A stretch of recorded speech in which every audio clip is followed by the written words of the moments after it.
I am Otaner. Welcome to a brand new video of NextStock. I hope you're doing well.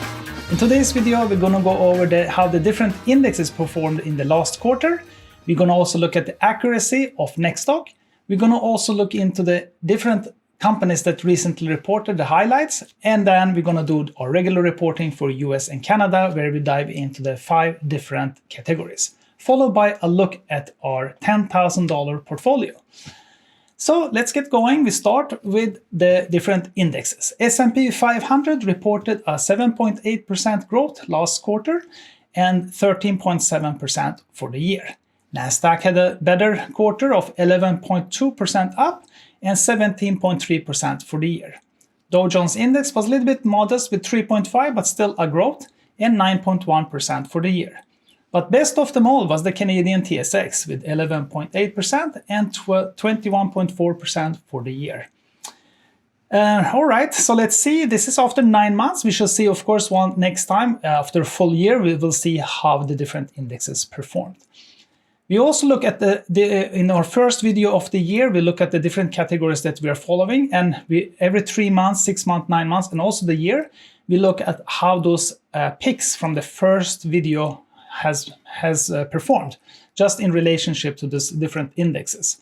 So if you look at the value stocks that we had, the blended average was 17.4% for the US and the Canadian ones, while the Canadians were performing better.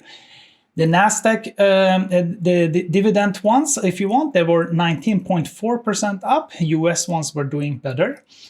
And the growth performed even the best, 84.7%, where the Canadians outperformed the US. The attractive category, we had 56.6% growth in the 9 months. Canadians, again, outperformed the US. And the pricey ones had the same number, 56.6%, where, again, the Canadian outperformed the US. So this gives a little bit of an idea how the different categories we are following are performing. And it's good also put that in relationship to the different indexes that is out there. Now, we also look at accuracy. So what does accuracy mean? So we put a price target for a company, and then those price targets are good for 3 months.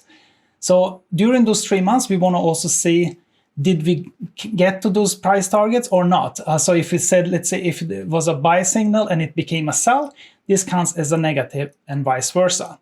So if you look at the US, we had an 88% accuracy, which is 7% less than last quarter. But in the Canadian, accuracy increased to 96%, 5 points up compared to the last quarter. So this gives me an idea to look at the formulas we use for NextStock if there is any changes I need to do. All right, so we will do this again in 3 months' time once the year is finished. Now we go into the highlights of companies that recently reported. So Charles Schwab reported 27% growth for the year, and our price target for them has been increased to $100. BlackRock reported 25% growth, and our new price target for them is $1,234. Interactive Brokers reported 21% growth, and our price target for them has been increased to $69. Goldman Sachs reported 20% growth, and our price target for them has been increased to $793.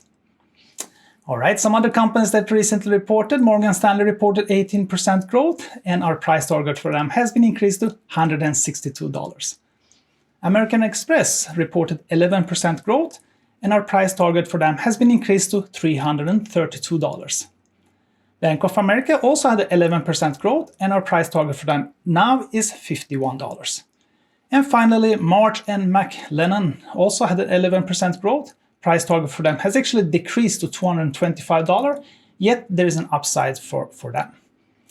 Those are the highlights for this time around. If you're curious about other companies' price targets that we have, you can go to NextStock.ca and sign up there, and you will get access to about 400 companies from US and Canada where we have price targets.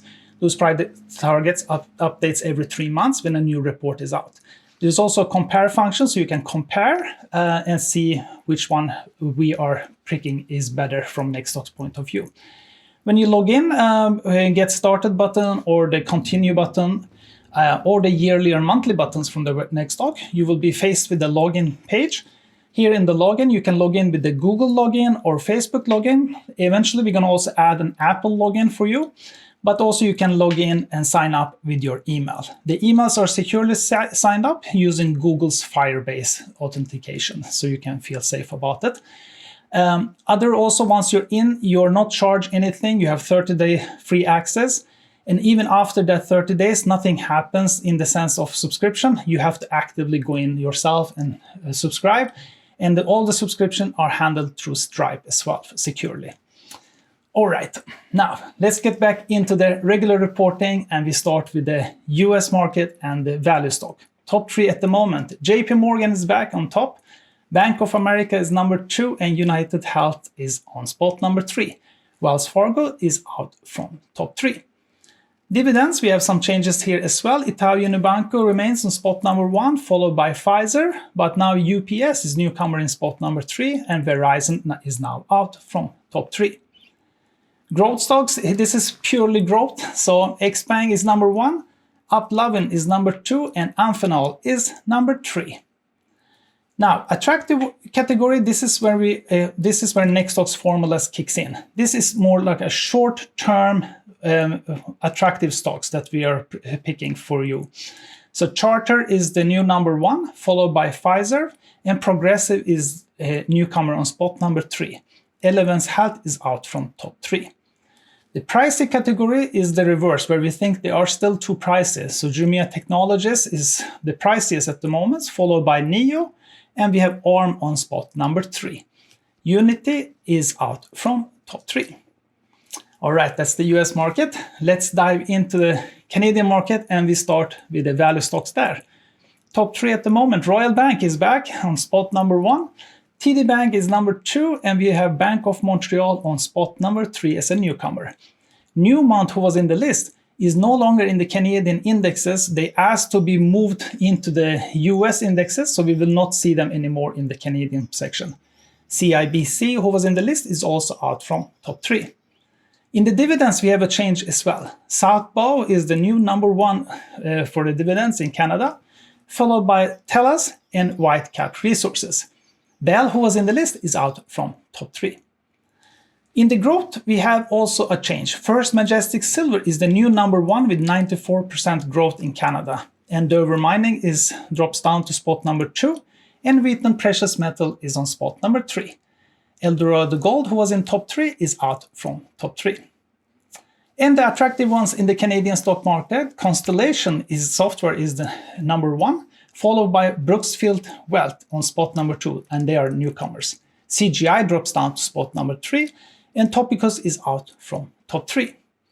Pricey ones in Canada, Curaleaf, followed by Celestica, and Bombardier makes up the top 3 pricey. Yeah, so that's the Canadian market. And like last time, we had added the portfolio, so top 3 portfolio for $10,000. This is how it looks like today. Meta is the top pick for us. So this is a long-term pick from NextStock. 6 shares of Meta, 12 shares of JP Morgan, and 9 shares of Amazon makes up $10,000 in our portfolio setting. So yeah, this portfolio is more long-term, and the attractive category, I would say, is a short-term picks from NextStock. All right, if you like this videos, please like and subscribe so you don't miss out on the next one, hopefully in 3 weeks' time. At that time, we're gonna look into the mergers and acquisitions going on as well. Meanwhile, you can follow me also on the socials, Instagram or X or Blue Sky. Recently made an AI ad using VO3 with me and a donkey. So see what you think about it. All right, all the best. Take care. Bye-bye.